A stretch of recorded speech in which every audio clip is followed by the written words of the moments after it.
Welcome to a Diamond Podcasting Productions original. Diamond Movie Reviews with Dan and Steph.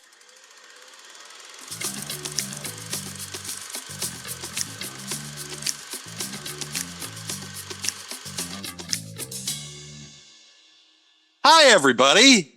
It's your old pal Dan here on Diamond Podcasting Productions. And I am happily joined on our new program, which is Diamond Movie Reviews, hosted by Dan and Steph. Hooray! Hooray! So this is our very first episode. And Steph, you do the honors. Okay, audience. Picture this. On June 19th, 1987, at 9:47 a.m. Eastern Standard Time, the Earth passed into the extraordinarily diffuse tail of Rhea M, a rogue comet. According to the astronomical calculations, the planet would remain in the tail of the comet for the next 8 days, 5 hours, 29 minutes, and 23 seconds. And that, ladies and gentlemen, is what brings us the shit show that we like to call Maximum Overdrive.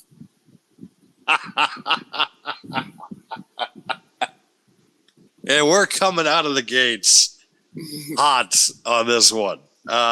Without question, one of the most underrated science fiction / horror films of the 1980s. Yes. And Stephen King was on a lot of drugs when he did this movie. The co-director of this movie was cocaine. It's so bad that it's good. It's just so ridiculous. Smoke. Mac, what was your experience? Yes, let me. I was going to give him a proper introduction, honey. So to join us in this, our very first episode here of Diamond Movie Reviews, I decided to bring from PWW Talks and The Shoot, and also my graphics guy and my life savior when it comes to this channel sometimes. Folks, it's Mac. Mac! I don't know which intro I like better. We should also... Oh, Jesus. We should also clarify that this is the first time I've watched this movie. Yes, we broke your Maximum Overdrive virginity with this for this program. Yeah, that was a cherry I wish that did not get popped. I'll just... Why? Oh my God, this movie's so bad. It's so bad, but it's so good at the same time. It is. Come on, the soundtrack best part is fantastic. Okay, so I'll give you that. So music by AC/DC is awesome. I'll give you that. I will give you the Green Goblin ornament on the truck. I'll give you that one. I thought that was a nice touch, especially, comics popularity at the time was through the roof. It's a toy truck too, so it kind of makes sense. And then that's it. I feel like those are the bright spots of the movie. But Emilio! Okay. Emilio! It's okay. Emilio Estevez stars in this wonderful cult classic that we all love. The lady who does Lisa Simpson's voice is in it. That's your second billing. That is your second billing of this movie, which already people are sitting there and they're just like, see me to tell me that Lisa Simpson is second billing to Emilio Estevez in this movie. That's how good it is. I'm supposed to get excited about this film. And we'll talk about another person that's in this film that's a real side character that a lot of comic book enthusiasts also might remember as well. So go on, honey. Sorry I interrupted. Well, movie starts with the legend Stephen King. Him approaching an ATM machine. And the machine just says the words, fuck you. And then repeatedly it goes, asshole, asshole, asshole, asshole. And then comes one of my favorite lines in the movie from Stephen King himself. Honey, the machine called me an asshole. So that's the very start of this movie. So much cocaine. So Smoke. This whole movie was written and directed on coke. Like, without question. The concept of this film And also just the opening scene alone. It's just like the only way that you thought of this was on a bender. There's the only possible explanation I could see. The machine called me an asshole. That just got me. That tickled my funny bone. He probably was in the Overlook Lodge from The Shining, just with the windows and doors completely locked and just covered. He probably saw like a Toys R Us truck drive by. It was like, whoa. Hey, what about one with a killer truck? We'll put Movie the Green idea. Goblin on him. Excuse me a second. I need a Yeah. straw. He had the Green Goblin on the TV at the time as Toys R Us truck passes by, and that's how we made Maximum Overdrive. Yes. Yeah. Stephen King was hearing the Toys R Us theme song, and he immediately just said, "Dump trucks! Fucking killer trucks! This is exactly what we got to do." And God. It's like he made Transformers that don't transform. he made Transformers. Well, you know what? Actually, these movies are better than any of the Transformers, you're going to admit. At least the sequels. The sequels, yeah. First one was good. First one was good, and then after that, First it was just one, all okay. downhill. All right, I'll give people the first one, but after that, it's like this is better than any of the Transformers sequels. So if you like trucks, this is exactly where you want to go.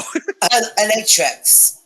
I like trucks. I like turtles. That's exactly what it reminded me of. I like turtles. So we get on to the very next scene. Very next scene, a drawbridge just decides to, I don't know, open up by itself. Chaos ensues. There is a watermelon truck. It's a truck full of watermelons. The fuckery that these spilled watermelons cause to this already fuckery of a scene. Fuck watermelons, man. I mean, they cause more damage than the fucking bridge opening up itself.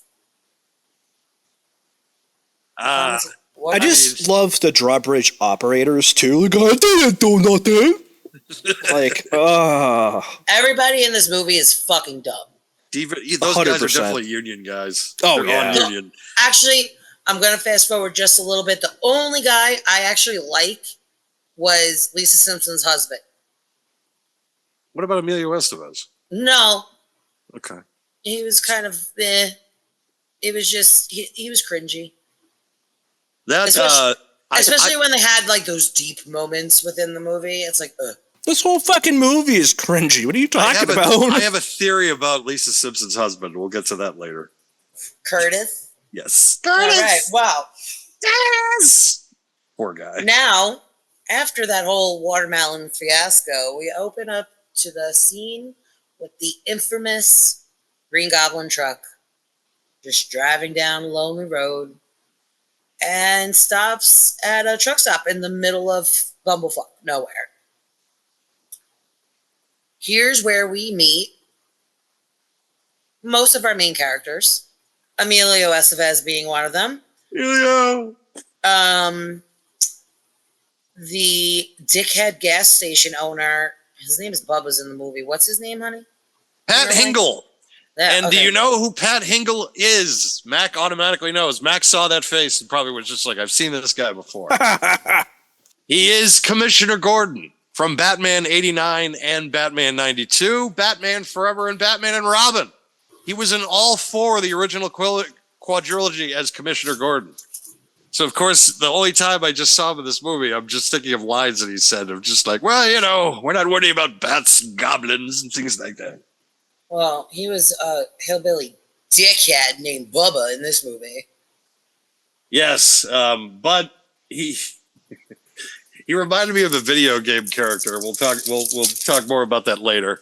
Like some video game character, like even from like Far Cry or something like that, where all of a sudden you're just like, oh shit, he comes in handy. This guy's an asshole, but his shit comes in handy. I guess so. So we're at this gas stop. It's like a stop. It has a little diner. It's got, an auto shop. It's got a little arcade, whatever. Patron walks in, goes into an arcade part, and the machines just start flipping out. Like the arcade games are just tweaking, and the cigarette machine is just spilling out cigarettes. And he goes, "Yo, mama," and then just starts grabbing all the cigarettes. I don't know why you said "Yo, mama" to that. This is in the Carolinas too. Those packs of cigarettes must cost like 9 cents a piece down there. Yo, mama. I was gonna say, man, like that. Those things are probably cheap as hell. Yeah, Especially like at that so, time period too. Like, wasn't the gas like 50 cents or something like that? oh my God, you're talking 1987. So you're literally paying. He's probably paying under $2 a pack for cigarettes. I was looking at the prices to fill up these trucks when they did that little montage. Yeah, It was like $57 to fill up an entire pickup truck. Yep. Yeah. So Yeah. God, I wish we were there. and then Well, let's clarify. In that time period, not in this movie. No, on that time period. Well, I don't know. Like, you know, it might have been fun for a little while, but not so much when the things start killing people. No. well, suddenly an electric knife just goes off. Technically, according to one of the characters in the movie, it went rabid on that sweet thing. So an electric knife just comes to life and randomly cuts the waitress. And everyone's still like, "Oh, that's so weird. Why did that happen? I don't know what's going on." Blah, blah, blah, blah, blah. But Emilio is starting to feel a little something. You know what I mean? You guys know what I mean? Yes, I know what you mean. He's catching on, and he's just like, "What the hell's going on?" Yes. So after that whole scene, we go back to the guy in the arcade, and now he's getting hypnotized by an arcade game, and he touches it, and he gets electrocuted. Now we cut Shocking. to the best. What? Shocking. Shocking. Ooh, rare. Now, so everyone's like, "What the hell happened? Oh my God, what's going on? That's so weird." Okay, now we cut to another scene. A bunch of kids playing baseball in a field. They finish the game. The coach is just like, "Oh, let me get you guys some sodas." So he goes to the soda vending machine, and the vending machine just started being all wonky. Guy gets a nut shot right to the groin with a can, then in a gut, then a headshot. So then the kids all start running over. They're like, "Oh my God, what the fuck is going on?" And then they all just started getting pelted with soda from the vending machine. One kid wants to be brave. He puts on his little umpire mask and army The catcher's curls, mask. whatever. Just saying. Ooh, rare. Army crawls over to the coach, who has a soda can size hole in his head. "Are you okay? Coach, you okay?"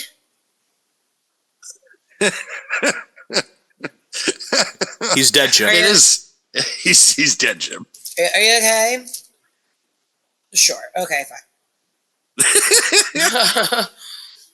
Kid goes to try to escape. One of the best part of the movies now. I honestly don't even know how all of a sudden his bike just flipped, because that was a flat surface. So Like, I don't know if it was a soda can or something he just hit, or a fucking landmine all of a sudden, but he just flips over, and it's just like, what the fuck? Yeah. Where did that come from? So this kid sees his teammate hop on a bike to try to get away. The bike randomly just flips over. For We no don't know reason. how. And then all of a sudden, one of those like road rollers, like It's a road steamroller. crushers, steamroller, just Yes. comes barreling through the fence and crushes the kid. Head to toe. It was toe to head. It just and starts chasing. It was like the most. We're like, where the fuck did you come from?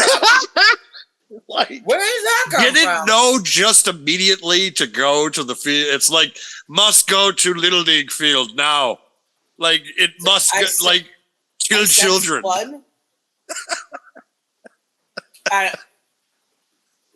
Mac, Was you're the awfully quiet steamroller over there. behind the field? Like, was a field that was just about to get leveled for condos? Who knows? It Like, just came it's crashing through just- the fence with no contacts. There had to have been some sort of like, how does the construction site all of a sudden just start automatically? It's just like I sense, I sense the children. I must go. I must go to the steamroller. You think that the ice cream truck that we see later, that would have been the vehicle that would have caused the most havoc at the ballpark because there's so many people there. But no, it's random fucking steamroller comes out of nowhere and it's just like must kill children. Truck's name is Okay, that Anakin Skywalker. He's gonna go kill some younglings and shit. Execute. Who ran? So, and I'm just quickly running through the scenes just so you can get an idea of how everything is being built up. You know what I mean? Yes. Because right now everybody's like, what's going on? Oh my Well, God. it's not, due to the fact that we want to get monetized at some point. I really don't feel like causing bullshit with any company that might have as an intellectual property in this. So it's, yeah, we kind of have to do this in a creative way, folks, where we don't end up getting sued or monetized for that, or non-monetized for some reason. You know. So, I mean, if you want to get monetized, I'm just gonna say this. That's a bad word. Kiss my butt. Eat my shorts. eat my shorts, which is a line that is said in this movie. Just you wait. So, kid gets on the bike that his friend that was just crushed fell off of. He seems to escape. Now we cut to another scene. And it's a man and a woman driving down just like a vacant road. It makes apparent that the woman is a hitchhiker. And this guy, he's supposed to be like a Bible salesman. And he's just such a creep. And he keeps like touching her leg and just being gross. So this woman, they happen to be passing the good old truck stop, forces him to turn into there so she can get away from him. So they get to this truck stop. The woman gets out. The creepy Bible salesman gets out and just starts berating her about how much she sucks because, like, oh, you won't let me touch you, blah, blah, blah, blah, blah. Well, she like grabbed the wheel though. She He was, grabbed like, the wheel and forced her in there. Because he was trying to grab her crotch. Oh, I know. I'm just saying. There's more to it.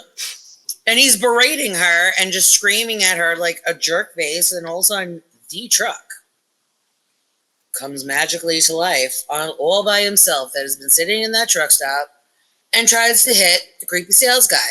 But the girl is dumb and quickly pulls him out of the way. I don't know why. Stupid girl. Should have just let him get hit. And that's when everyone is starting to be like, all right, what the hell is going on around here? What is going on? Now we're back to another couple, a just married couple. Lisa Simpson and her new husband, Curtis. Curtis! They're driving down the road. They're realizing things are just weird. They stopped at a gas station to get gas, not the truck stop, a random gas station, and they find a random dead guy. And they're like, what's going on? And all of a sudden, and it's like a junkyard, so there's like a lot of other cars there. So I don't understand why the Terminator truck. I don't know what those kind of trucks are called in real life, but it's Terminator from Cars. It's that kind of Tow truck. truck, honey. The what? It's a tow truck. But it was like an old one. Yes, like yes. It looked like Terminator. Okay. Yeah, It's yes, Terminator. yes. Is the only car that comes to life. Tries to run over Curtis, and as the man is like laying like on the other side of the truck, you just hear the annoying wife, "Are you dead? Mhm. Are you dead?" Now picture this in Lisa Simpson's voice, because this voice actress does not change her voice to be Lisa Simpson. Her voice is Lisa Simpson. You don't win friends with salad. You don't win friends with salad. You don't win friends with salad. Okay, You so don't. now we're cut back to the truck stop. Emilio is now kind of checking out the track because he's like getting like super sus. Like, he's like, there's something up with this thing. And what, And then that's when he finally meets the dumb girl. I don't know her name, so these are my nicknames for these people. There's a lot of people in this movie. Like I said, if Yeardley Smith is second build, that you have a fucking problem. It's like Emilio Estevez. Okay, great. Yeardley Smith is second. Whoa, shit. Wait, that's a huge drop off. Like, I don't know who these people. I know Emilio. Emilio Estevez. He's off the Brad Pack. He's done some great shit. Like, he's done Repo Man. He's done Same Old as Fire. Like, all this great stuff. Of course, this is like 2 years, I think, after Breakfast Club. So he's still white hot at this point. And then it's like, so it's him. You see him. He's the main guy on the poster here. Right there, dead in the center. It's him. Because Yeardley Smith is your second build. You're like, oh my God. And Commissioner Gordon is your third. Like, oh my God. What has happened? Don't diss Commissioner Gordon. Come on now. I'm not. I'm just saying. All right. Now, we cut back to the scene of the boy who escaped from the baseball yard. He's riding his bike down a residential street, and all the sprinklers start turning on as he passes. And there's a radio playing in the background of the scene that is pretty much explaining how the machines are overtaking the world. He passes by, he's seeing all the dead bodies. He passes by a house. There's a woman hanging out of her window holding a blow dryer. How does that kill her? Mm-hmm. How would that kill her? Would that just overheat? But they could have electrocuted her, I guess. I don't know. Yeah, it could have, but I don't know.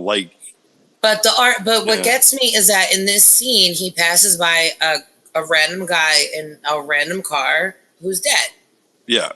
But throughout the movie, there are plenty of cars that aren't killing people. So I don't understand that concept, because the married couple and the drifter and the creepy guy, they were driving in their cars just perfectly fine. Their cars were not trying to kill them.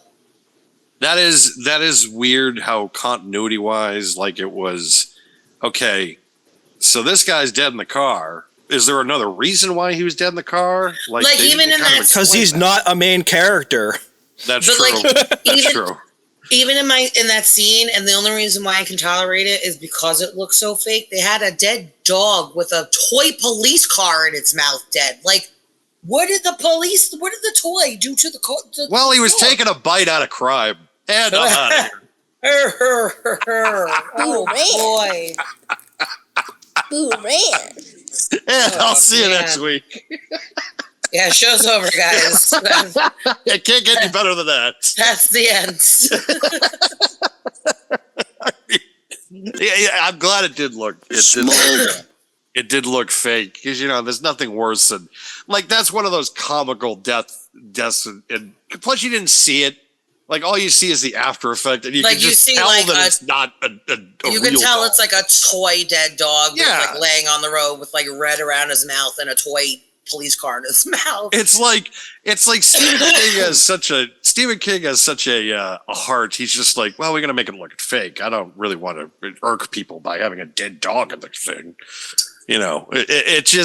It is pretty comical, though. It's just that the visual of this toy car killing this golden retriever, right? Okay. But anyway, he keeps driving down the street, and all of a sudden he hears an ice cream truck, and by kind of seeing how everything was going on. Oh, because the sprinklers were turning on as he passed them. He's starting to get what's going on. So he hears the ice cream truck and quickly hides. The only thing is that he hid in the yard with a killer lawnmower.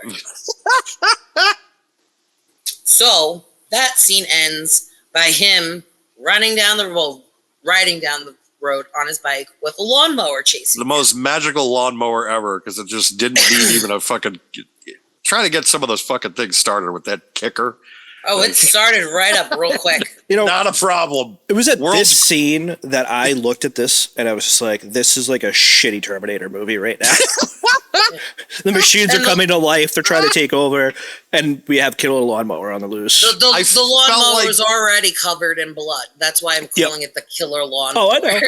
This whole movie, I felt like was a Rick and Morty episode. It was just like, oh, Morty, they're coming to get us. You know what? I thought it was a bad acid trip, actually, but you know.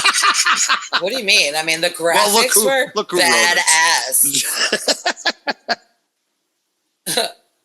You guys didn't like the graphics? Graphics were fucking crazy.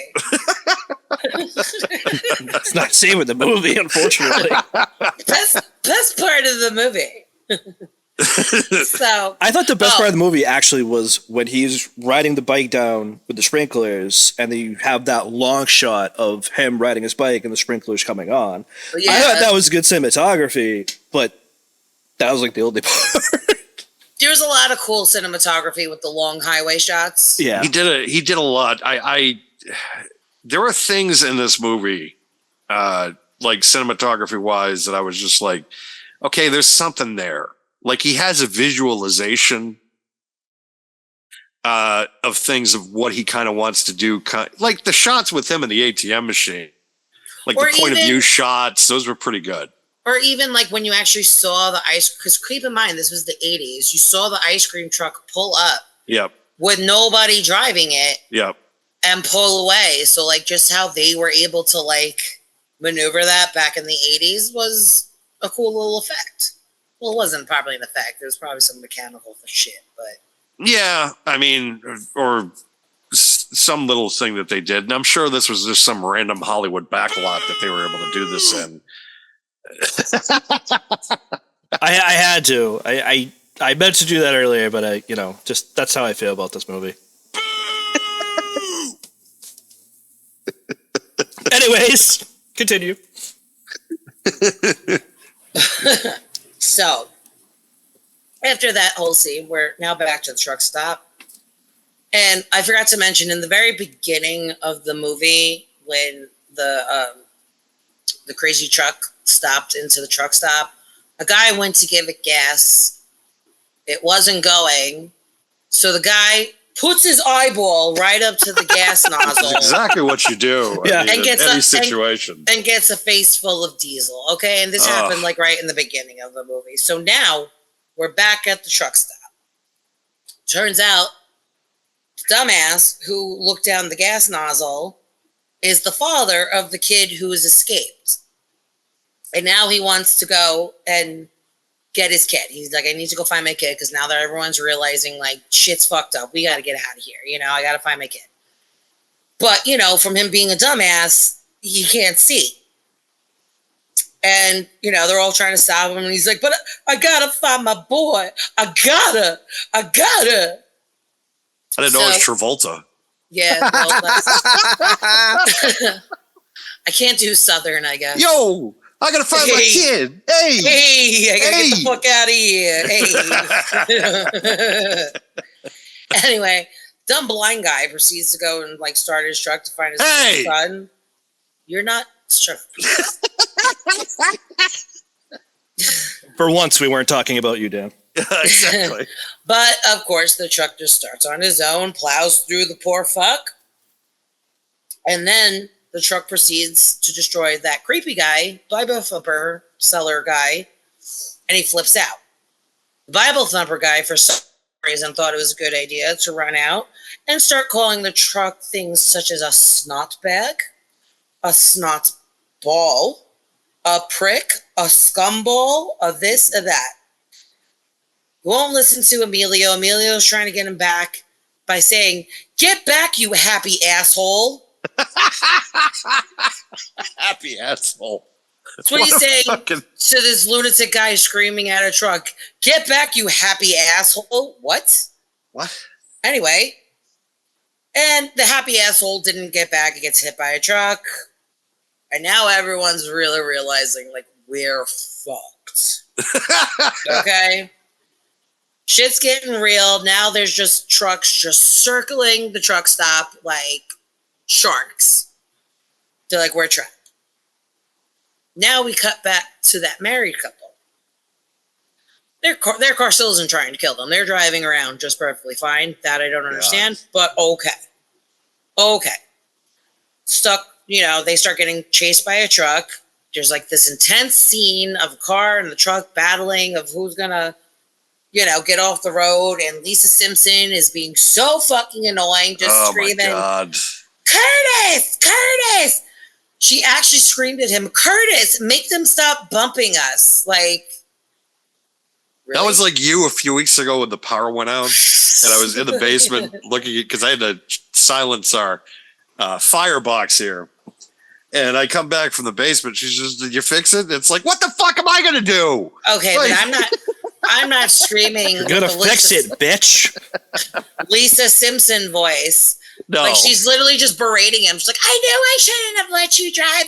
Like, she's saying shit like that throughout this whole fucking scene. And which is why I think he got the biggest balls out of all of them, because he was just like, if I'm dead, at least I'm away from her. And that's why Curtis, this man, is my favorite in this movie.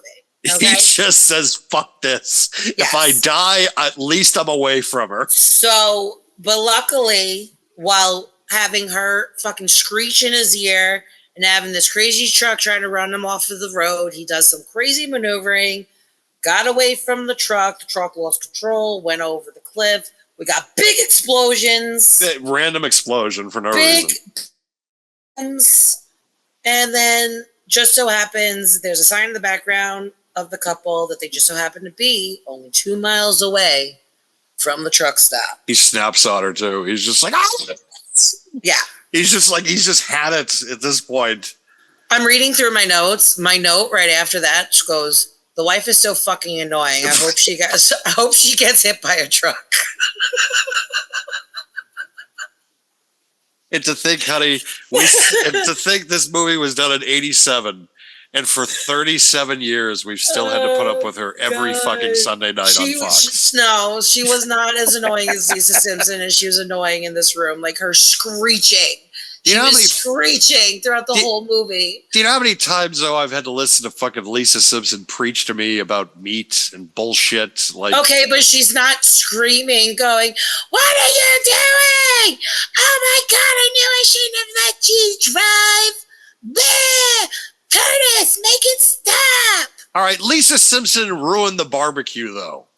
Like, she literally threw the pig, and, like, they were so happy to get the roasted pig. And because of her asshole actions, they lost the pig. Okay, well, we're not talking about The Simpsons, okay? Yes, we are. Maximum Overdrive here, okay?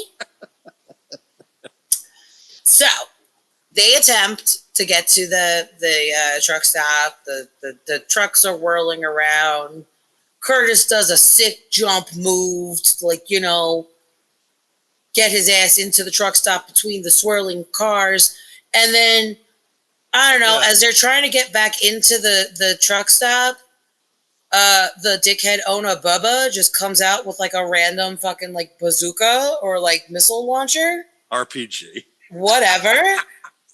Okay. And shoots the truck, and everyone was able to get inside safely. All right. All right. Next scene. Hold on. Before we go on, I just have to say, I always thought that was the most random part of the movie.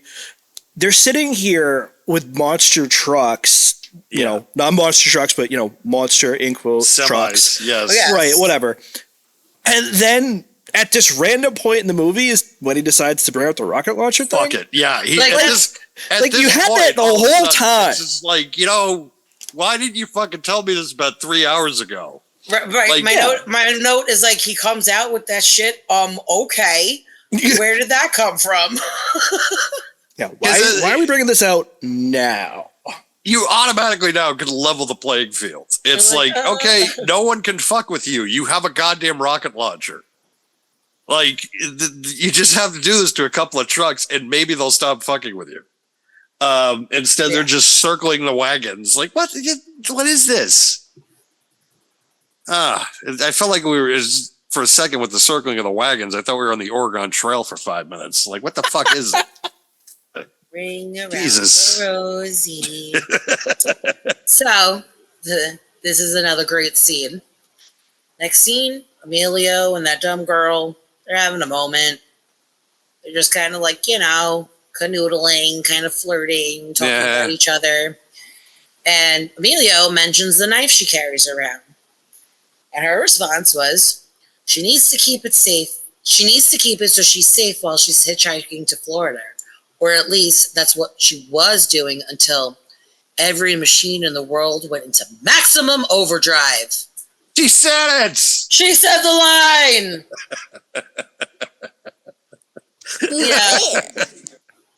Yeah. They all went to maximum overdrive. Stephen King was writing that, probably was just like the chef kiss right afterwards. He's just like, ha ha. It's like, oh no. That was the line he did after he did a line. Exactly. He's like, I'm now in maximum overdrive. He's just running around the whole time directing this. I am invincible. I mean, he was definitely not. Yeah, Steven was not sore when he made this movie. Because to those who haven't watched it, what I'm saying right now probably sounds like nonsense, but it is nonsense. Like, I am being pretty detailed from scene to scene about what is going on. And yeah, it really is that ridiculous. It really is. But I love it. How can you not love it? You can. Well, Mac has found ways. So, and then whatever. They Let me count the ways. They wound up having they're having this little romantic moment, but it was kind of weird at the same time anyway. So then they cut to Kid, who's, I'm not going to say what I actually wrote because that's not nice. What did you say? I wrote cut to Kid who has a dumb, blind, dead dad now.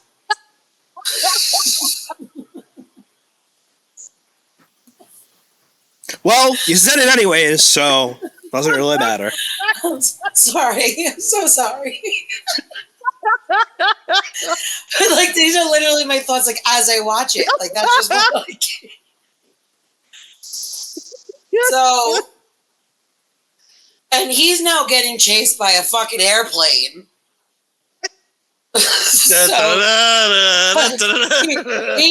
He's riding his bike like a little warrior down this fucking highway with an airplane now. But luckily he dodges it and realizes he is now close to the truck stop. Next scene, we're back at the truck stop. One of the coworkers is trying to take a shit. And Emilio feels this is the best time to go in and interrogate this man about that missile launcher. Yes. Whatever from before. He's like, artillery. Hey, yeah. He's like, what's he got? What else he got? He's just in the bathroom. He's like, hey, dude, what was that about? How much he's got? And they're still making the shitting sounds. Yes. Of the guy. So the guy, so you hear him shitting, going, oh, he's got a lot of stuff, man. You're going to get his control. And it was was that necessary? Yes. All I could think of in this scene was just Emilio, can't you just let this guy shit in peace for 5 minutes? Well, I mean, it is the most vulnerable place and the only time you could possibly get somebody by himself. How could he sit so casually while someone, that probably stank? Dude, he's coming over the stall. And the guy's how are you not dry heaving? But it's a life and death situation.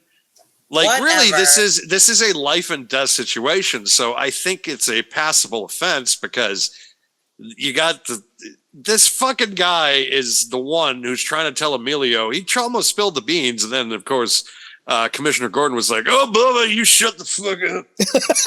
We don't need that." He's still. Everybody knows that you got shit now because you just brought out a fucking rocket launcher, but you're still trying to keep it from everybody. Well, and Emilio now has to corner this guy in the most vulnerable position possible while he's shitting.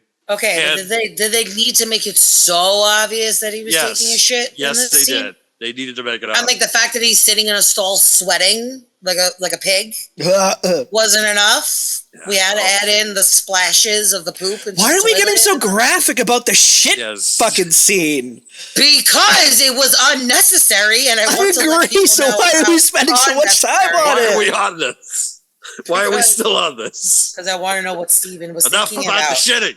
Cocaine. Exactly. I was gonna say he's not thinking. He's not.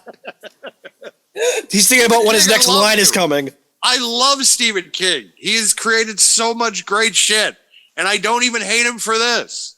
But it's like, and so I don't want him to think if he ever listens to this, and he's just one night, he's just like, what are these assholes saying? I'm pretty sure like, even he said it was a pile of shit. So I'm not really worried was about just it. like, yeah, I was on so much blow back then, you know.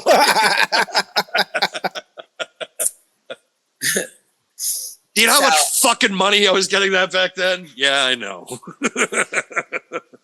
All right, so within this guy taking his shit, he admits he spills the beans, lets Emilio know about this big weapon stash that the owner owns. Emilio and the dumb girl, they go down, they find a stash. It is fucking massive. Massive, like it. He's definitely an arms dealer.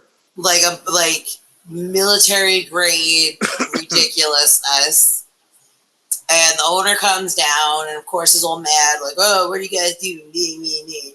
And then decides to spill Emilio's whole backstory of his criminal whatever in front of dumb girl, but it just brings dumb girl and Emilio even closer. Yeah, because she's probably she's probably one of those girls that's just like, oh, you're an ex-con? Fuck me. You know, and then they have another moment like down in the weapons bunker or whatever it is.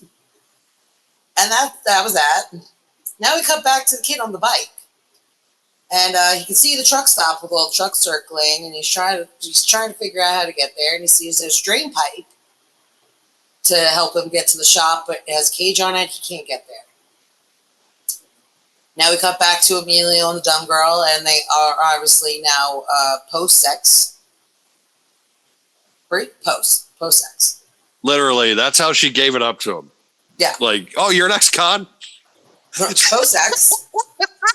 And they're gazing out into the night sky, and the night sky is this green, and the graphics. Oh, the graphics to cause this green sky. Oh boy. What was it? What did you think it looked like? The green sky? Yes.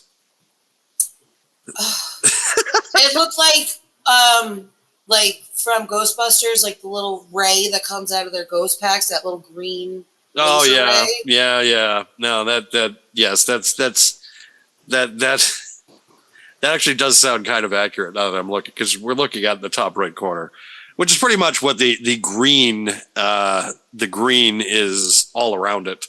Yeah, so it's the just, tail yeah. of the comet that is apparently making everything go, because in this particular scene when they're looking at the green sky, the girl finally speaks about the comet. So with Green Emilio, is not what they saw when this movie was released.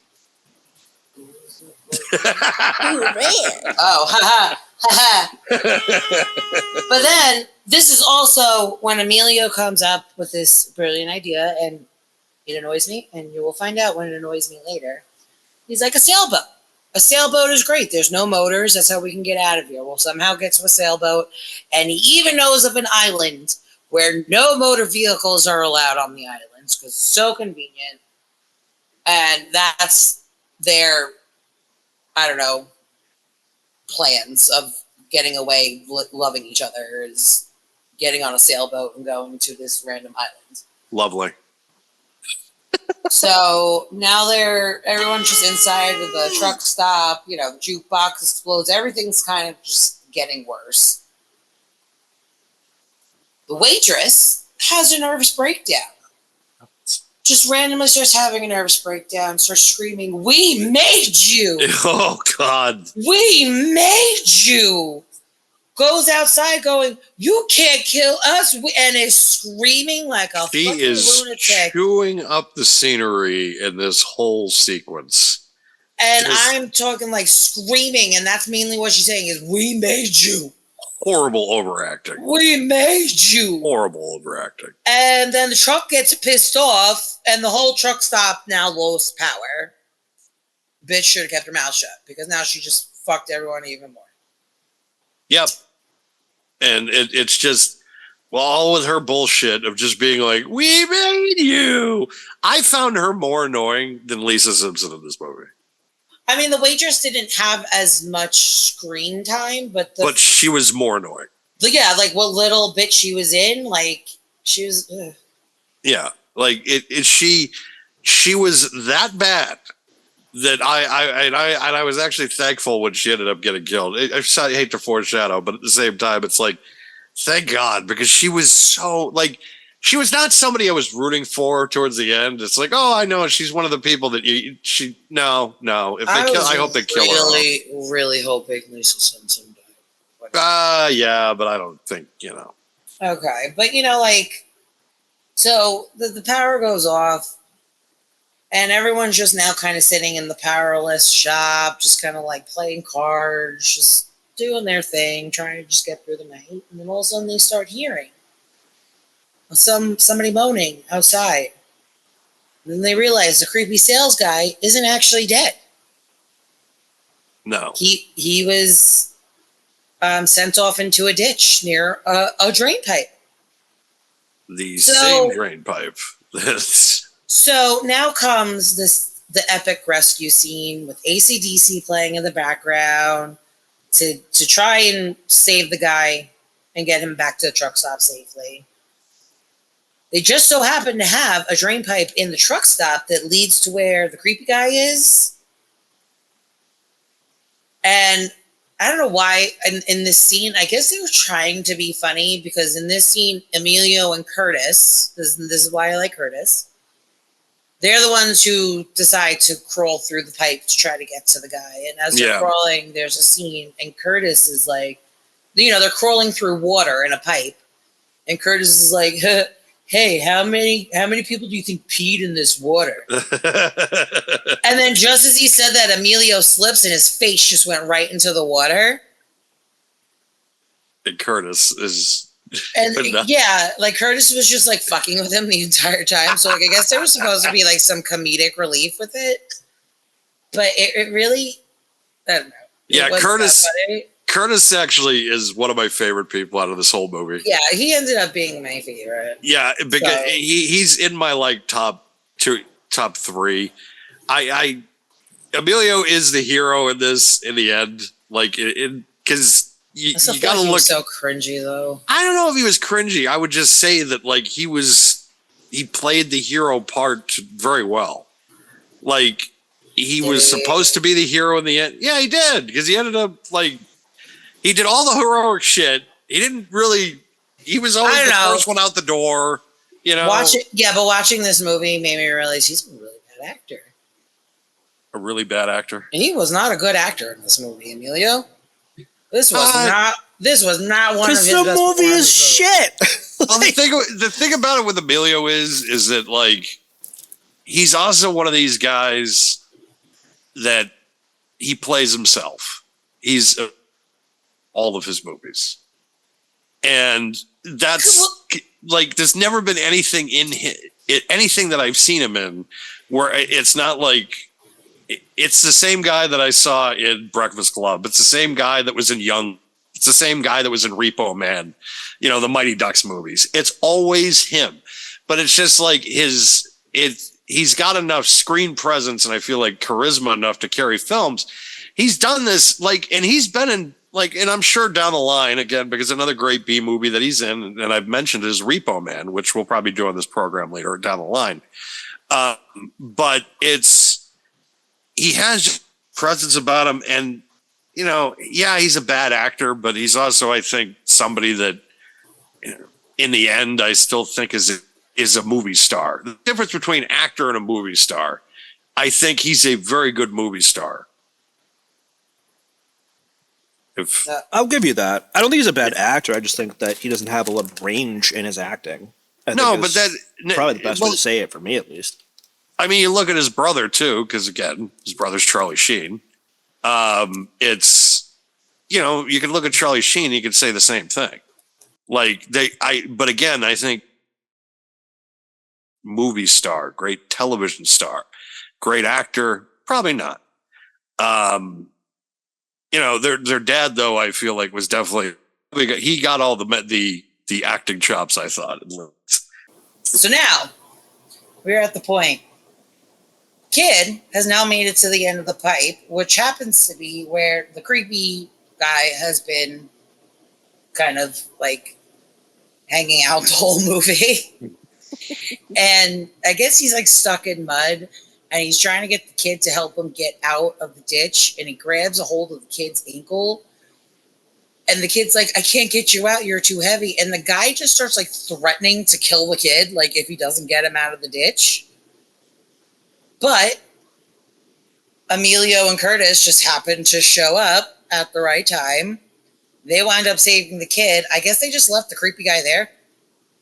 He got killed, didn't he? He ended up getting hit by a truck. So. Oh, he did? Okay, I missed that part because I'm like, I kind of he got rolled over on. Okay, I did out for a second because then the next thing I knew was like the kid and the Emilio and Curtis were all like climbing back into the truck stop. Yes. So anyway, creepy guy winds up dying, and so he deserves it because he was kind of a dick. But Emilio and Curtis get the kid back through the drain pipe. They get him back to the truck stop very safely. Once he's at the truck stop, the kid's like, "Where's my dad? Where's my dad?" And the dickhead owner was just like, he ain't around here, kid. No, like he was just like a dick about it. Like that's how the kid found out his dad died. He's just like, kick the bucket, kid. Blah, blah. And then dumb girl smacks him because she's like, Dad, you need to learn a lesson in manners. And he was stoked. She's like, oh my gosh. No one has ever talked to me like that. Dumb girl was just, that is a perfect title. I don't even know her name. Like I've seen this movie. Dumb girl. Off and on. Like this is another movie that David and Jeremy were able to get on me. I call her dumb girl because she was introduced by hitchhiking in a car with a creep. That's true. You dumb bitch, you dumb. You dumb bitch. You a stupid hoe. You a stupid hoe. Oh, Nicki Minaj being referenced on this program. Who would have thought? She is stupid hoe. Okay, so now it's the next day. All the trucks all of a sudden just stop. And the kid's like, guys, something's going on. The truck stopped. So they all kind of gather around the window to look, and in comes a bulldozer and some kind of like little military cart with like a machine gun attached to it. Yes. I don't know what that was. I believe it was an M16. No, but like, what was the actual vehicle? It's trying to explain what the gun is. Like, the vehicle. Like, what the hell was that? It looked man-made. It looked like a little, like a little army cart that just had like a gun attached to it. It pretty much. Well, we have to make an assumption of considering where it was. We have to make an assumption that considering where they were, there is Fort Jackson and Fort Bragg in a small vicinity of where they are. So, because of course we're talking about North Carolina, South Carolina area, and Fort Bragg's I think in North Carolina, and then you have Fort Jackson in South Carolina. So one of those turret vehicles, so to speak, may have been taken over and then just decided to get on the highway. And it was just like, hey, we're all going to this truck stop. And we think maybe we could use your assistance because we got to get these people to gas us up so that way we can get back going on the road. And, this little vehicle thing becomes key because he actually is able to communicate. And we'll get to that shortly. Yes. So, in comes this bulldozer and this weird military cart with a gun on it. Bulldozer comes in, he smashes the wall into the truck stop. And then the military gun just literally just starts shooting rounds all over the place. Everyone's ducking, covering. I don't think anyone actually got first round. So everyone duck and cover. I think it was a second round they started dying. second round, yeah. I think So, you're right. yeah, because then after that, crazy waitress decides to have another fucking nervous breakdown Mm. and runs out screaming at the thing. We made you. We again with a bazooka in their hand now, mind you. And the military thing just shoots the shit out of her. Like she does nothing, but the bazooka accidentally goes off, and then It takes blows another up, truck. blows out another truck. And I think it was just they just wanted another scene to go boom because like there was no real point to that besides her getting shot, but like the bazooka going off and hitting a truck just to cause this humongous explosion. It was a very satisfying death, though, to be quite honest, because she's annoying. It got rid of her, and she was able to take out a truck. So yeah, she made something go boom, and we know how you boys like things going boom. Yes. Yep. So, Yep. Yeah, there's a lot of booms, especially towards the end of this movie. So,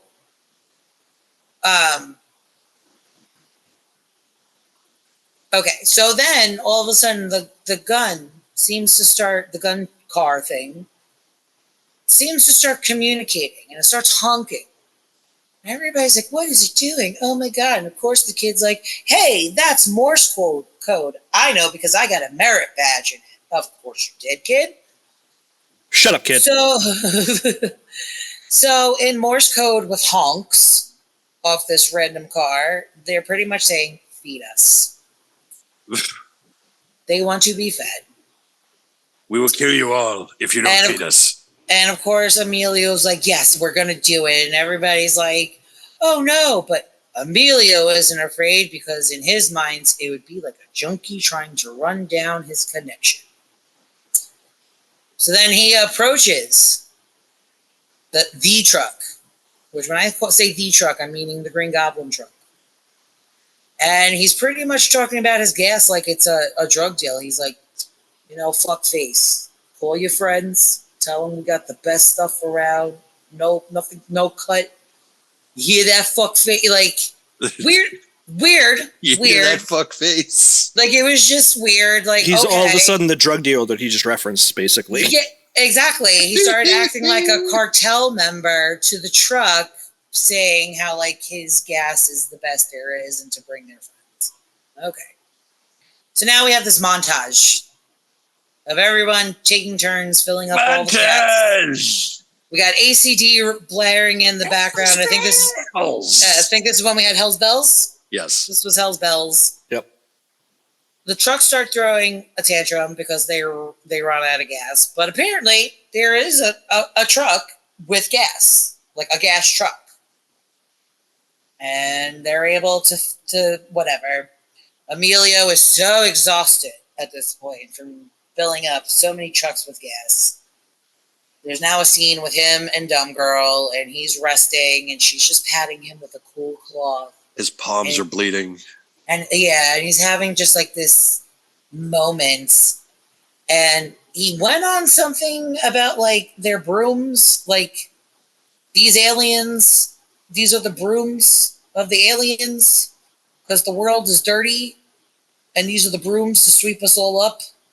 To make the planet clean for the aliens to inhabit. See, I thought this whole thing was written by Alex Jones and not Stephen King. I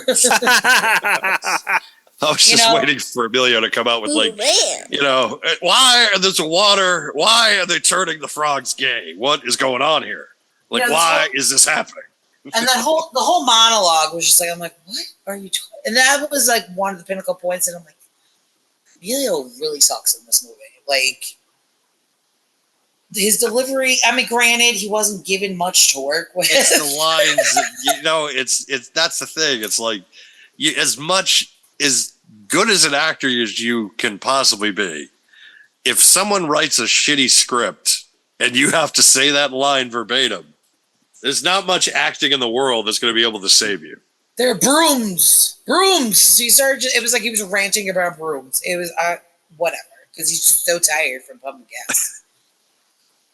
So then we cut to like we just cut to a scene. Emilio's now out of bed, and he's in the parking lot with one of the other coworkers, and Emilio's just like, I got a plan.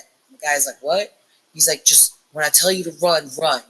The guy's like, what? Oh, okay, whatever. And Emilio just like then has her grenade and throws it at the machine gun car. And made that go boom. Yep. Which and then there's more, Yeah. Okay. What I got from that, it's like, why didn't you just do that in the first place? And it was just so weird how the scene like cut to that, because it went from him being like weak and tired and exhausted took him to him just being in the parking lot with one of the other coworkers, just like, hey, like there was no like context or build up or an idea that he was about to do something. Like it just happened. It took him 2 days to come up with, I'm just going to get a grenade and run. Like it took him 2 days to come up with that plan when you have a literal fucking arsenal. Well, because it was like in your goddamn basement of that building, you have a fucking arsenal. But this M16 on the turret, that's what's scaring you. But you could, all of a sudden, grenade! Well, because it was kind of like that particular car was being like the bodyguard, because since it was the one that could actually shoot at them, yes, it was like the one that was keeping them in line and making sure they're whatever. So they wanted to take that one out in particular, because now they want to plan their escape through the pipes. Yes. This scene, I wish they just left that fucking Lisa Simpson. Oh my God, she's the most annoying. My note is, now they're trying to escape through the pipe and the wife just needs to die. She's so fucking annoying. That's my note. Because I think she's like, they're like, everyone's trying to get through the pipe and she's just going, I'm not doing this. No, you can't make me. Oh my God, that's so gross. Like she's just like nagging and complaining the entire time. And I'm like, just throw her in front of a truck and leave her. Like, stop. She's so fucking annoying. That's why he had a death wish, I'm telling you. He's just like, either way, either I'm a fucking hero or I go out dying and I don't have to deal with this. So they make it through the pipe, and I guess the trucks now realize they're no longer in the truck stop. So now all the trucks are having a little temper tantrum. Yep. So they just start destroying and the people that are like standing by the pipe decide to just stand and like watch. Yeah. For a few minutes, and I'm just like, what? Go! What are you doing? Go! Leave now. But anyway, we needed some more big explosions. So they blow the shit out of this place. Ape shit. We got some more AC/DC in the background. Oh, like, I'm sorry. Any explosion scene now has to have AC/DC in the background. Like, you watch this shit now, it's just like, yep. Like, this is absolutely perfect. The perfect band for any explosion. Like, Oppenheimer should have had just AC/DC going off when they're fucking testing the bombs. Maybe that's why Jon Favreau, maybe he watched this movie and that's why he had AC/DC in the first Iron Man movie. That's true. Explosions, yes! Yeah, and now AC/D was like the main soundtrack of this whole fucking movie. It was the soundtrack. Yeah. Like, it was at the very beginning of the film. Music by, and you just see the logo and you're just like, fuck yeah. It's on the art too. It's on the artwork. Music by AC/DC. So I love it. That was like the high point of the movie for me, like I said. Big explosions with AC/DC playing in the background. So now the gang, they're now creeping along like the trees of the highway, and their main goal is to get to the marina. Because remember what Emilio said, sailboats, no motor, whatever. You see the goblin truck kind of driving up and down, like looking for them. And like as they're trying to escape to the marina, they stop in a fast food parking lot just to like get their bearings. And then all of a sudden the fast food the teleprompter for when you want to order drive-through just starts lighting up and screaming, humans, humans, humans. Humans here, humans here, humans Yes. here, humans here. So then the kid, because they all obviously strapped up with weapons before they left. The kid, and I know they were trying to have a moment with this, but like it just made me cringe so bad. He stood up with his gun and goes, "This is for my dad," and just shot the shit out of the intercom, and then takes the gun off his shoulder and goes, "I don't want this anymore." It's like he felt like he got even. It's like that was the whole didn't scene. get even. This is for my dad. Like you didn't get even. You killed the inanimate object, and actually the object that did not get your dad. You didn't get the truck. So it's like he really had no closure in this film. And Like, I don't want this anymore. Yeah, was that his closure? Like that's your closure arc? There's nothing But it's there. like, stupid, you're not at the marina yet. You still need your weapon, okay? You're not safe. Yeah, you're What do not you mean safe you don't want right this now. anymore? I don't want it anymore. Okay, then die. What like, so stupid. Oh, that at the same time, the infamous ice cream truck from the beginning of the movie Just shows up. just shows up, and good old Curtis with his little missile launcher, Rambo style, just fucking shoots the ice cream truck, and there's more booms, more big explosions. Yes. Booms. Yes. Yes. Like Yes. this, again, more explosions. It's More like explosions. This movie is fucking fantastic. Like And I just like how like Curtis, like in the beginning, he was like dressed like in a little tuxedo, yeah. tuxedo shirt, and by the end of it, he's wearing like a wife beater. He's got a bandana around his head. He's like covered in dirt and blood. He's like, yeah. He was, yeah. He literally went from like this, like newlywed to being fucking in the crew and Aliens, for Christ's sake. Like he's ready to hang out with Michael Biehn and Sigourney Weaver. While his wife's going, no, Curtis, you can't do that. He's like, fuck you. You can't kill the Xenomorph. I don't give a shit anymore. So they finally make it to the marina. And as they're all getting on the dock to get on a boat, one of their little gang members, there's just a random dead woman hanging out of her car because, only some cars will kill you. And this one killed her. And I guess she's got a really nice sparkly diamond ring on her. So he decides to be a scumbag. Probably. Well, he decides to be a scumbag and he runs over and goes to steal the ring. Now, keep in mind, the rest of the gang are already getting on the boat. He's still in the parking lot stealing the ring. And all of a sudden, whoosh, the truck is there. And we get one last kill for the movie. And he just plows through the guy. Emilio One on the front of the car still, just headed right towards him. Emilio throws another bazooka at it. There's a lot more explosions. The gang cheers. They get on the boat.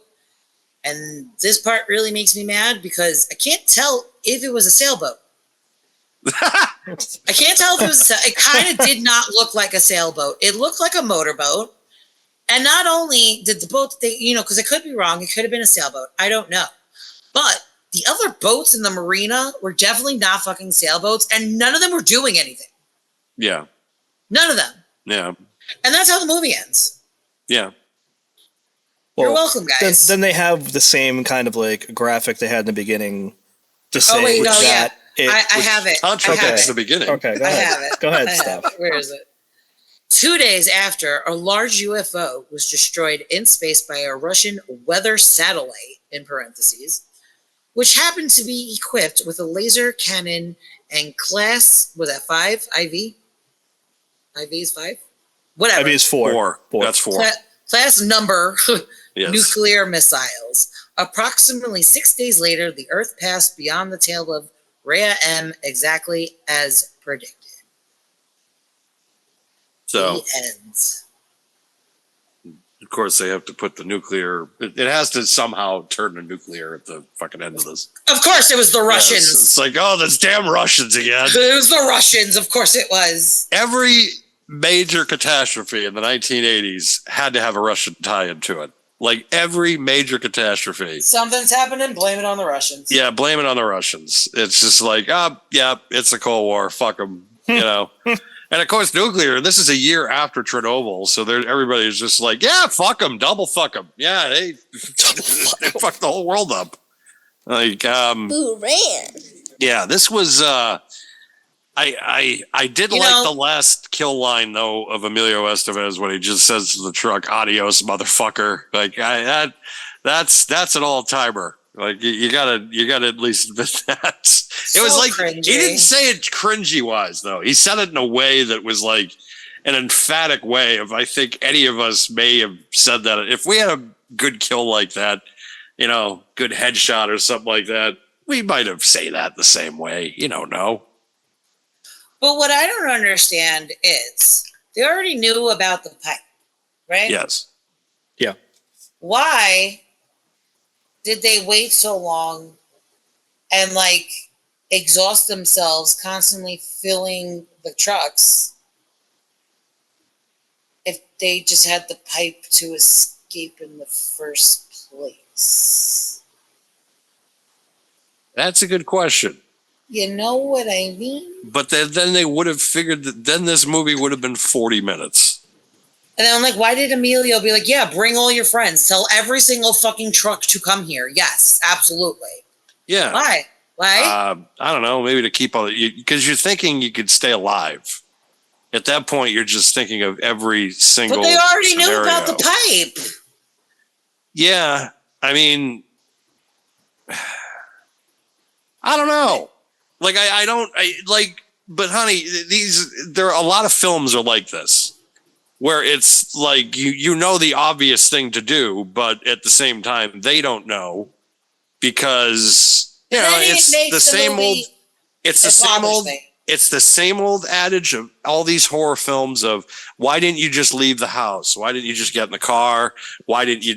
It's all this. Why did you put on high heels to run down the street? Exactly. It's all this wrapped into one. So bad. Yeah, it's just you're sitting there and you're looking at it and just saying, well, why didn't you just do this in the first place? And it's Stephen King looking at you and saying, because the movie would only be 40 minutes. Because fuck you, that's why. Exactly. More like because drugs are bad, okay? Exactly. I'm not done with his bag of coke yet. This movie is going on. Well, maybe that's why they stuck around, because there was a bag of coke somewhere hidden off screen that we didn't know about. My God, this is the only movie he ever directed, and I love how it soured him to directing, which I think is hilarious because he was the fucking director. I know, but it's just he's redeemed himself since that movie. Well, without quite he is the only consistent performer in the last 40 years that has still released great content. The last 45 years, for that matter, he's the only guy I know that even his intellectual properties from 30 years ago, they just do remakes of them and the films are better than the originals. But at the same time, he's the only, as far as literary sense and also intellectual property and film sense, he's probably one of the last ones that I think is just deeply original, because how the fuck can you you haven't heard anything with him about major plagiarism or any of it, because he writes like this man. That's all. Who the fuck else is going to write something like that? Are you kidding me? He's the only guy I know of, but it's like it's the same thing with it. It's the same thing with all these films that he's been a part of and that he's written. I mean, this is not even his first Evil Vehicle movies that he wrote. The first one was Christine, which got released 5 years earlier and was directed by John Carpenter. I mean, he had heavy-hitter directors doing his stuff in the early 80s. He did not have to do this at all. Like, he could have gotten somebody attached to this. I mean, Christ, he got... Rob Reiner did Stand By Me, which I think came out in the same year, and he wrote Stand By Me. So he didn't even need to do this, especially in 87. I think this came out in 87. Like, he didn't need... It was a passion project. Oh, it really was. I don't even think it was that. You know what I think it was is he's already gone on record saying he did not like the adaptation of Shining, and it was because of all the amount of stuff that they had to cut from the movie, or from the book, as it were, to get the movie in a certain time frame. Right. And I coming out years later in 86, 87, I think might be part of why that he wanted to kind of direct. But oh boy, probably should not have done that, to say the least. There were some moments that I did enjoy. There were some shots and that I really was a fan of. Is it the worst debut director job I have ever seen? Absolutely not. Like, there have definitely been some movies that I have, from first time directors or something, that were absolutely atrocious, or guys that really never even had a career after their first one, just bombing the fuck out.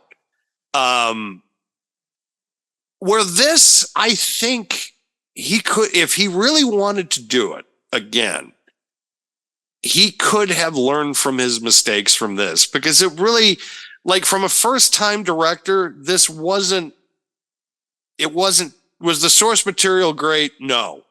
But I felt like, as far as directing is concerned, that it really wasn't, for a first timer, not bad. Like, it's not bad. You know who I would love to see remake this movie? Tim Burton? Yeah, buddy. Oh, he would give you such a visual mind fuck for this movie. I do it. I don't know. With Christine, I don't know how John Carpenter would have been able to do on this. Like, John Carpenter, I think, would have done an interesting take on this. But so that would be my kind of nominee, I guess, for directors to kind of do this. Or what? Maybe Wes Craven even, because Wes Craven in '87 would have had some slot. I would have had the opportunity to kind of take a look at this. What about M. Night Shyamalan? Fuck. See, the thing about it is that he would turn it into where the gas from the vehicle, the gas is bad, which is causing them to have all these issues, to be the problem. The portal from another world. Yeah, exactly. Like, they got the gas from another portal, and it's turning the vehicles alive, and that would be his analogy for everything with the film. Kind of like how in Olds, where they were turning old from the sand. I figured that out within the first half hour of the film. I'm like, it's the sand. The sand is making them turn old. And then at the end of the film, Stephanie's just like, it's the fucking sand. The twist at the end of this movie would be the dumb girl is pregnant with Goblin Truck's baby truck. What? Yes. Exactly. That's how an M. Night Shyamalan movie would end. Shyamalan.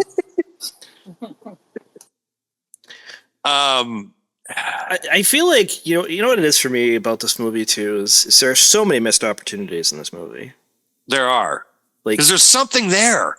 Like, it's not. There is something there to make this better. I think it's fantastic for what it is. I think it's fantastic for what it is, and I'm sure if I ever got a chance to, like, meet Stephen King, I'd probably want him to, like, sign a copy of this, and he'd be like, "Why do you own this piece of shit on Blu-ray?" Probably. It's probably like, I barely remember even fucking making this movie, man. Oh, that was a lot of blow. I was out of my mind when I wrote this movie. Those were the days where I could do blow every day. Now once a month. Yeah. Twice a year at most. I don't know. Yeah, continue. You were saying missed opportunities. No, I just, I think that they did. They had the electric knife thing happen early in the movie. You have the toy car in the dog's mouth. What about, like, other things like electric toothbrushes, electric razors? You could have done something with that. And that's what I mean. And then, like, but how come only certain cars You know what I mean? Like if it's gonna be like we're the Only electronics, cars made after 1985. you know, Yeah. then it's got to be like all electronics. And can you imagine doing that movie now with the way we're so dependent No. on electronics? Oh, they could It's- remake this now so quickly. So- They can hold on. remake it and have it be scary as fuck right It's now. could. it's funny because when you were talking before about, you know, the movie in general, not just like the time period, but I was thinking about that. Like if this movie came out now, it would be viewed so differently. It wouldn't be a cult classic at all. And arguing that it's a No. cult classic now is tough. I already feel like. But you're right. If they were to remake it instead, you're right. Like so much shit could happen. Like with Like, how I'm dependent holding- we are. Yeah. I'm holding my vape right now, and I'm just like, oh shit, this can just like explode in my mouth. You know what I mean? And boom. I'm Yeah, dead. I mean that could be quite possibility. There's a lot of things that if the horror that could be caused with this. I mean, if this movie could be done now, and it's not just cars, you know, it could be pretty much everything. And I'm surprised that no one.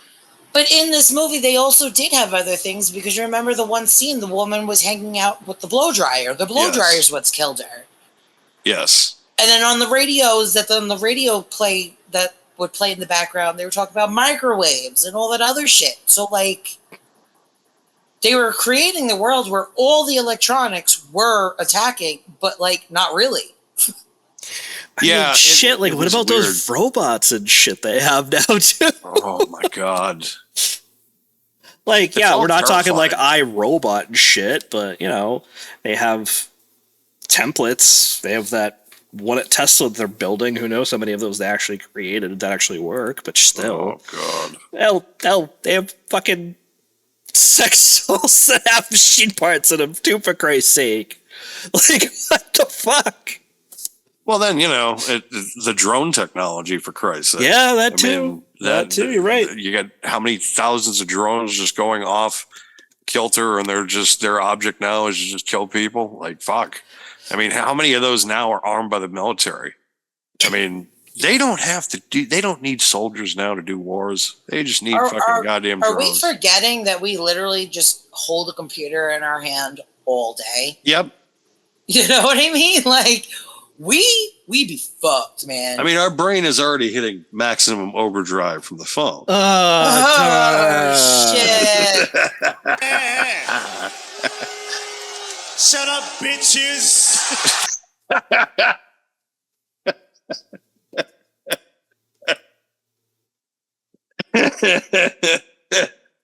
Like I'm just looking around the room right now and I'm like, my God, my fan could just like its blades could just come and like chop my head off.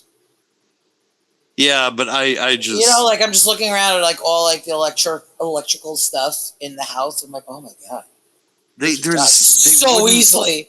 This comet thing really though, I don't think realistically it could happen, but I don't know if there's so much space technology now that they'd figure that out coming. They see shit coming. Yeah, this thing's gonna come to us in like the next 35 years, 2 months, and 5 days. Oh, okay. No, I can't see Like- anything causing all of our machines to like get a mind of their own and want to kill us. Skynet is the virus. Yes. I can see though maybe everything shutting down and we're back to like primitive and we have to like kind of readjust and relearn how to live without technology. You know, there's actually a show about that. I don't want to watch that. I'm good.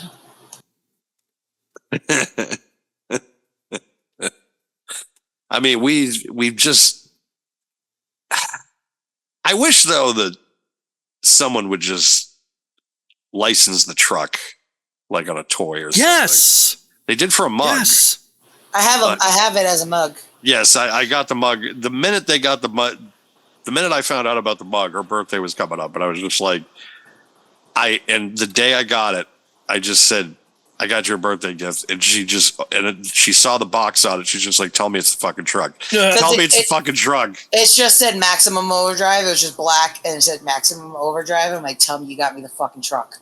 Yeah. You got me the fuck, and I opened it, and it's the truck, but as a mug because I love collecting mugs. And now I have my little Beetlejuice and my little Freddy Krueger figurines sitting in the mug, so it looks like they're driving the Goblin truck, That's awesome. and they're having the time of their lives. Nice. I just noticed that they have released Beetlejuice figures for the new movie on NECA. So they're hitting Walmarts. Apparently, I just found out tonight. So for all you fans out there that are big on Beetlejuice and NECA, you can check them out now because I always have to update people when it comes to toys on our programs. And Beetlejuice, because I love Beetlejuice. Yes. My cat is named Beetlejuice. He's the cutest little boy ever. Not named by you, named by the shelter. But we just said we're keeping the name. And it fits him so well. It does. But little baby boy Beetlejuice, he was just in here saying hi. But gone now. Merp. Merp. Meep and Merp. Merp and Meep. Yep. But yes, this is Maximum Overdrive. Could anybody else, do you think, be in the lead? Like, could anybody in 1987, other than Emilio Estevez, be in this movie and make it better? Could there have been someone that made it better than Emilio? See, I'm just gonna jump in right there because no, No. no. Like it's. Could other people be in this movie? Sure, but then when you said could they make it better, no. Well, I don't know. Like this is because you'd think the way that it was in the 80s that this would be a Stallone or a Schwarzenegger property. This just seems like something. I've got to face the evil trucks. I've got to pump the gas. I've got to pump gas. Or Stallone, he's just like. Just bring in, anybody that's played John Connor. Fucking machines. Like this is. It's like I don't know if anybody else could have done this, or at least at that point was going to do this, because who else were you going to get that maybe have looked at the script of this film and was just like, I don't know. Because I mean, you got to think about it, like. Well, hey, listeners, why don't you leave a comment and let us know what you think? Oh, hey, I like that. Hey, who do Make you it more think? interactive. Who do you Yes. think? What is there? Who do you think would have made this movie better, or what actor would have made this movie better? Like again, Yeardley Smith is your number 2. Like that. That's Who because the fuck is that? That's Lisa Simpson. Oh, see, I don't even know her real name. Yeah, exactly. Like. And Exactly. I hated her, and I love Lisa Simpson, but I hated her in this movie. I hated her so Do you much. really love Lisa Simpson? Yeah, she's Lisa Simpson. Lisa Simpson does not make me as angry as this fucking woman in this movie. The pig from the barbecue. Stop it. Okay? Come on. Everyone's an idiot on The Simpsons, okay? She was the only one. You don't win friends with salad. Says the guy who shakes his salad like a Kardashian. So do you. I don't want to hear it. Yeah. He'll sit there with his. I don't even want to hear it. Shake it. I don't even want to hear it. I'm like that's how the Kardashians do it. Oh yeah, it's just like what? Oh God. I love. God forbid I have a salad in my life. It's like I got enough problems trying to get motivated sometimes to eat healthy enough.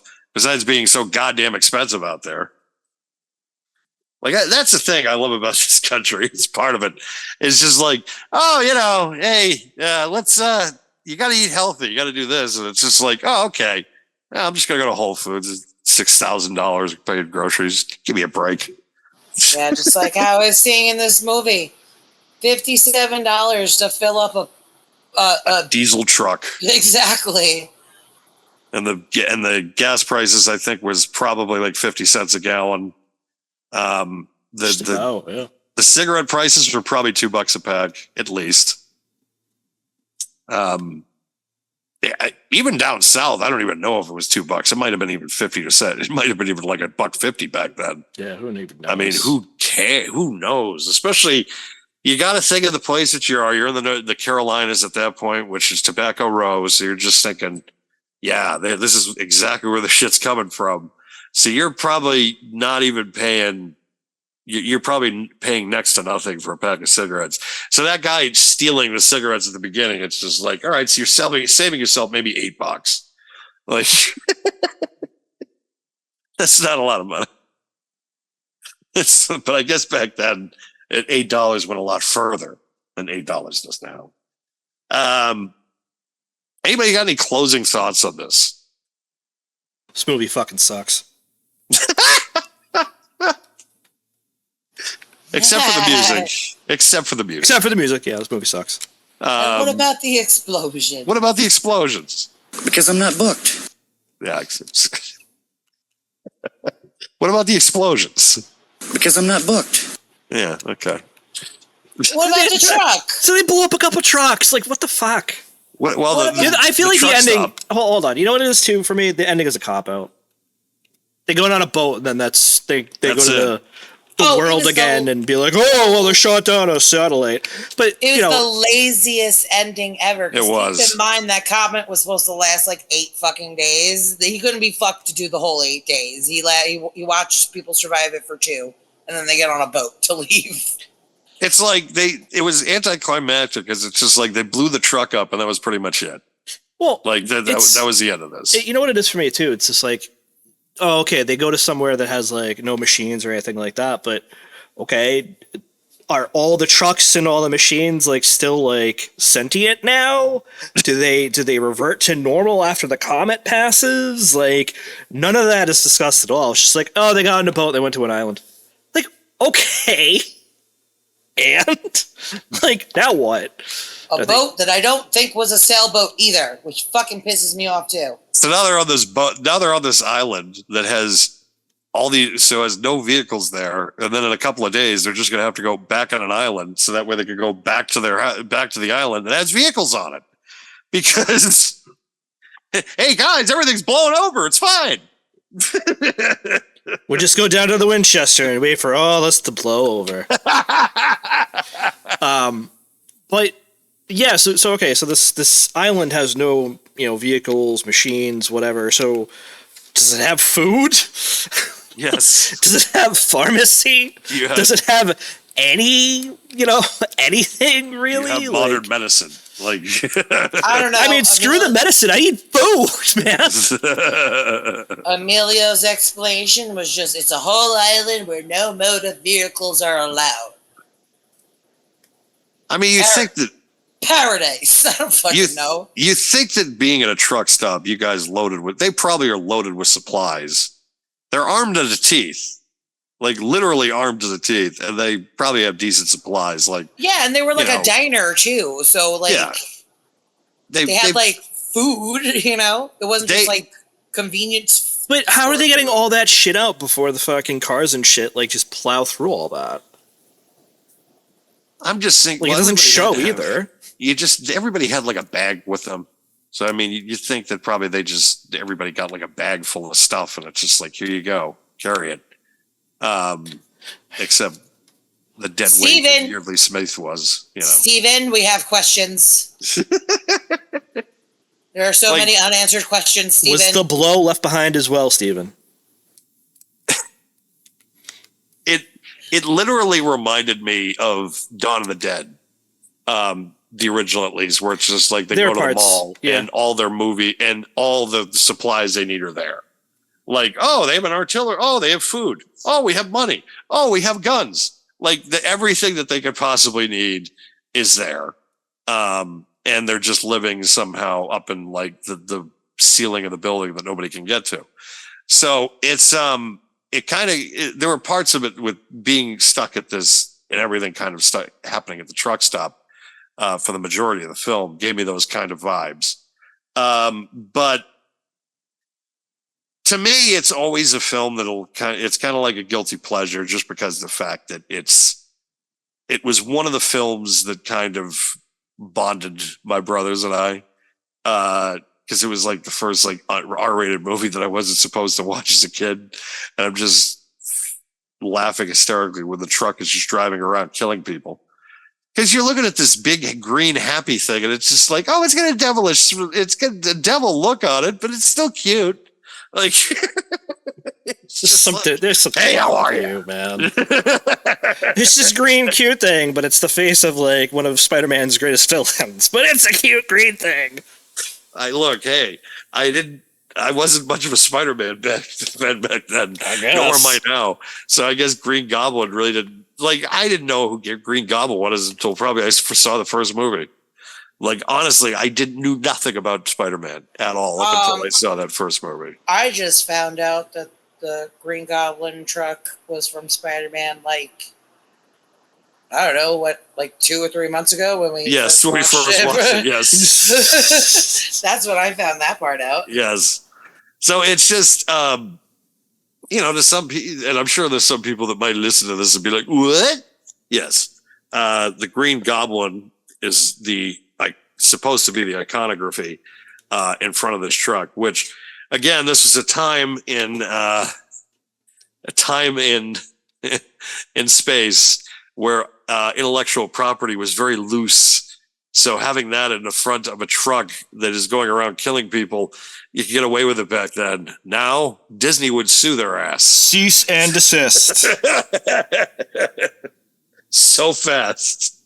That would be stopped immediately. Wait a minute, you have one on the front of your truck? No, you don't. No. But yeah, this was Maximum Overdrive, directed by Stephen King, written by Stephen King. And our first show of Diamond Movie Reviews. Mac, did you have a good time? I did. Honey? Great time. How did you enjoy your first foray? You probably bored the hell out of all you guys, but No, you didn't. you know, I gave you my synopsis of the whole movie. Oh, Daria's coming to visit me. Hi, Do you want to, if you wanted to bore everybody, you could just sound like Chills. Who ran? Oh, wait, I'm trying to hold on. Oh, look, Daria has just entered the room. She is now coming over for some pets. Who ran? She's such a pretty little cat. If people don't know who Chills is, you must. I mean, just type in Chills and you'll figure it out quickly. When all of a sudden you're hearing a sound like this. He talks like this. He talks like this. Talking about things like, is that really a monster? No, it's probably not. It was done by CGI. Yeah. Cornbread. Actually, you sounded more entertaining than Chills did just then. Oh, that's good. Yeah. I mean, it's the first time I sounded entertaining on this program, but that's fine.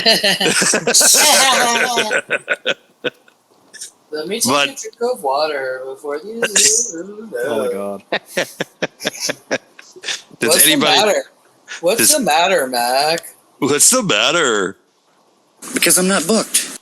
Exactly. Mac is not booked. Yeah. No, Why is Mac not booked? I don't know. Is it because he doesn't like my voice? Smoke. What do you Smoke. think? Tell me in the comments. Tell me in the comments. Please like and share this video and throw up a sub. Yep, I agree. Okay. Do the needful. Thank you, everybody, for joining us here on Diamond Podcasting Productions and listening to our first episode of Diamond Reviews with Dan and Steph and Mac. Thanks, Mac, for coming on.